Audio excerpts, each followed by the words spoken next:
Hey, and welcome, Psych2Go community. Thank you for all the love and support you've given us. Your ongoing support and desire to assist others with psychology is what helps us continue delivering quality content tailored just for you. Now let's get into this week's topic: love, partnership, soulmate. So many of us spend a good chunk of our lives looking for the one. But what happens when we actually find someone? How do we know if they're the person who's right to spend the rest of our lives with? Or even if starting a relationship with them is the right choice?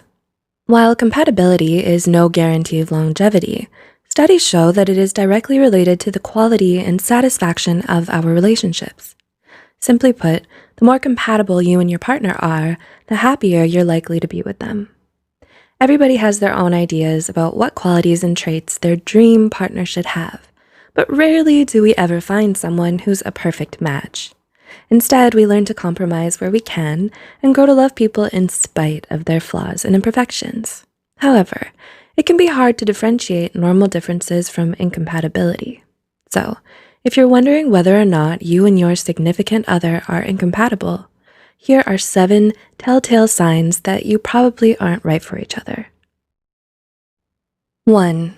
You don't get each other. Right from the get-go, this can tell you a great deal about how good of a match you and your partner make. If you have a hard time understanding how they're feeling, what they're thinking, or what they need, then they might not be the one for you, and vice versa. It's better to be with someone you can be in sync with, someone who picks up and understands your nonverbal cues. They can discern your tone of voice and get what you're trying to tell them. Otherwise, miscommunication and misunderstandings can pile up in your relationship. 2. You're too different from each other. While it's technically true that opposites do attract, every solid, healthy couple should share at least a few similarities with their partner. This doesn't mean having to like all the same music or movies that they do, or even share the same hobbies as them. In fact, it can even be refreshing to be in a relationship with someone radically different from yourself. Sadly, though, the excitement won't last forever. If the similarities are too scarce or non-existent, once the new and shiny effect wears off, you're both left with someone who doesn't share the same humor, interests, values, ideals, or principles, making it difficult to relate to one another in any meaningful way. 3. You try to change each other, not grow and learn together. The hallmark of any strong, healthy relationship is having a partner who gives you the drive and motivation to change for the better. And that's the point. It must be something you want for yourself, your idea, not theirs alone. Despite your partner expressing irritation or dissatisfaction with the current you, it's generally ineffective and not sustainable if you're forcing change on yourself solely because they want it and you don't. You have to want it for you, and this goes for many things, whether it's the way you dress, speak, or who you hang out with. Only you have the right to decide who you want to be. If you don't feel comfortable showing your true colors to your significant other, even in a private setting, this is a definite red flag. 4. There is constant or highly frequent arguing. It's perfectly normal and healthy to disagree with your partner about something from time to time, especially if it's over something that's important to the two of you. We didn't choose this person so we could be with a clone of ourselves. The disagreements become a problem, however, when the arguing is constant and over the tiniest of things. It's even unhealthier if the fighting is dirty, shouting, name-calling, humiliating each other, holding grudges, and emotional blackmail. Being in a relationship with a partner who tends to bring out mostly the ugliest side of you is never good. 5. You attain peace by avoiding all the problems. It's all about moderation. While constant fighting is obviously not ideal, it's also not good for a couple to never disagree about anything.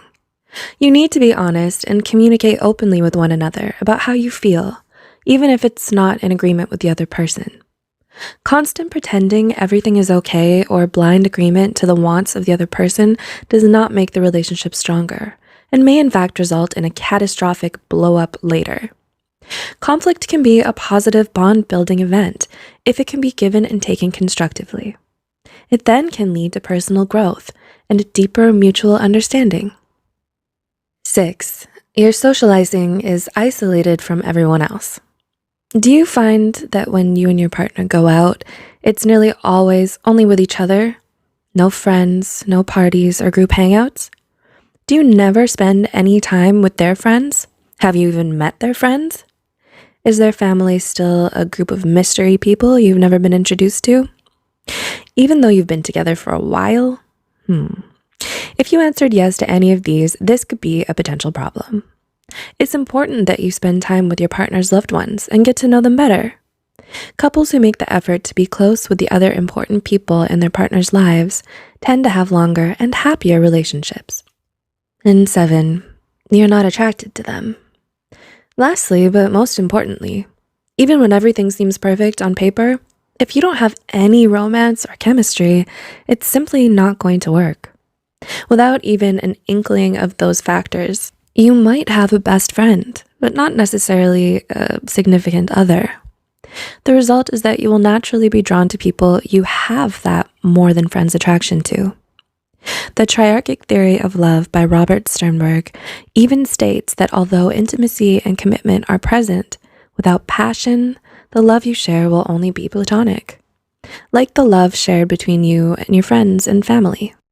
In the end, there's no such thing as a perfect relationship. Everyone has doubts or disagreements at times with the person they love. A strong, healthy relationship takes ongoing effort, dedication, and also time for it to grow. What's important is finding that someone who, to you, is worth the effort. First impressions and initial choices do not seal your fate. Learning to know and recognize compatibility versus incompatibility will save you much heartbreak and possibly avoid more serious scarring. So take the time to evaluate your relationship with these key points in mind, and honestly ask yourself, is my partner right for me? We hope you enjoyed the video and learned something new about yourself and others. Please like, share, and give feedback or comment below. Let us know what you'd like to see next. Don't forget to subscribe to Psych2Go for more psychology content, and as always, thanks for watching and taking this short psychology journey with us.